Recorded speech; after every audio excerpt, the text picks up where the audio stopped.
Welcome to Whispering of Ghosts. I remember the day it all began, the day that plunged my high school into darkness and despair.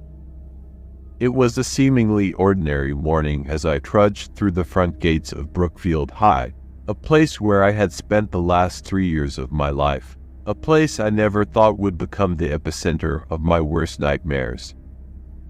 The morning bell had just rung, signaling the start of another day filled with mundane classes and teenage drama.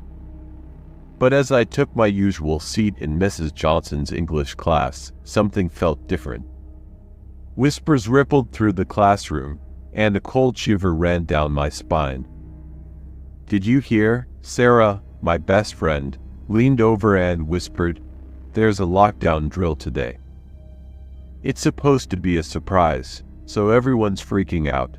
I glanced around, noticing the unease on the faces of my classmates. A lockdown drill was nothing out of the ordinary, but the element of surprise was unusual. My heart began to race as Mrs. Johnson closed the classroom door and drew the blinds, the room plunging into darkness. For the next few minutes, we huddled together in silence, our breaths shallow and nervous. This wasn't how lockdown drills were supposed to go. They were meant to be routine, with a sense of security, but this felt different, like an impending storm. The intercom crackled to life, and the principal's voice echoed through the room. "Attention, students and staff, this is not a drill. I repeat, this is not a drill. We are on lockdown. Stay quiet and stay in your classrooms until further notice. Do not leave the room under any circumstances." Panic set in, and Sarah and I exchanged terrified glances. What was happening? The dread hung heavy in the air as we waited, our ears straining to hear any sign of what had caused this sudden and terrifying lockdown. Minutes stretched into hours, the silence unbearable. We checked our phones for news, but there was nothing. No messages. No updates, only the palpable fear that had taken hold of us all. Then, a distant sound cut through the silence, a muffled scream. It was followed by the unmistakable sound of shuffling footsteps, growing nearer. My heart pounded in my chest as Mrs. Johnson motioned for us to remain silent. The classroom door shuddered, and I watched, breathless, as the handle twisted. The door swung open, revealing a figure in a tattered uniform, a janitor's jumpsuit stained with dark splotches. His face was contorted in a grotesque, unnatural smile. He held a blood-soaked mop in one hand, a trail of crimson droplets marking his path. My classmates and I recoiled in horror, gasps of disbelief escaping our lips. The man's eyes were hollow, devoid of sanity or reason. He lurched forward, his laughter an eerie, haunting melody. "Time to clean up," he hissed, advancing toward us with the mop. Chaos erupted in the classroom. Desperation overcame fear as we scrambled to escape. Some students leaped out the windows, while others pushed their way past the janitor. I bolted for the door, but the janitor's mop swung at me with surprising speed, grazing my arm. I stumbled but managed to get out into the hallway. What I saw outside sent another jolt of terror through me.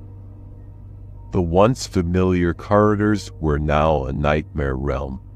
The walls were smeared with blood, and strange symbols, illuminated by flickering emergency lights, covered the floor. Students and staff were running, screaming, their faces twisted in terror. In the distance, I could hear more maniacal laughter as more people in janitor uniforms, each carrying a grotesque weapon, pursued the fleeing students. My mind couldn't comprehend what was happening. How had my school, a place of learning and laughter, become a scene from a horror movie? I joined the chaotic stampede, my thoughts filled with a singular desire to survive. Sarah was somewhere in the chaos, but I couldn't see her. I kept running, turning corners, and hoping to find a way out, a safe haven. As I turned a corner, I stumbled upon a group of survivors barricading themselves in the library. Gasping for breath, I joined them, my trembling hands clutching a heavy bookshelf we pushed against the door. Inside the library, whispers of speculation filled the air. Some believed it was a prank gone horribly wrong, others thought it was a deranged cult. But the most terrifying theory was the one that chilled my bones, a supernatural force that had taken over our school. Hours turned into days as we huddled in that library, surviving on a meager supply of food and water. The world outside had descended into madness. Our cell phones remained silent, our attempts to contact the outside world futile. As we listened to the chaos outside, the library's emergency generator finally sputtered and died, leaving us in total darkness. It was in that darkness that I heard the whispers, the ghostly, ethereal voices that seemed to come from the very walls of the library. "We know you're here," they whispered. "We've been waiting." I clutched my ears, trying to block out the eerie voices, but they grew louder, more insistent. The others in the library heard them and began to panic. In the pitch-black room, I felt a presence drawing nearer, something unseen, something malevolent. Suddenly, a blinding light filled the library, and the whispers grew to a deafening roar. The room was filled with a cacophony of spectral figures, each with hollow eyes and elongated, twisted limbs. They reached out towards us, their bony fingers grazing our flesh. In that moment, I realized the horrifying truth: our school had become a gateway to an otherworldly dimension, a realm inhabited by malevolent spirits. We were trapped in a nightmare, and there was no escape. The library was filled with our terrified screams as the spectral figures closed in, their cold, clammy hands touching us, their whispers echoing in our minds. It was then that I understood the full extent of our plight. We were not the hunters, we were the hunted. Time lost meaning as we were tormented by the spirits, their voices and torment echoing in our heads.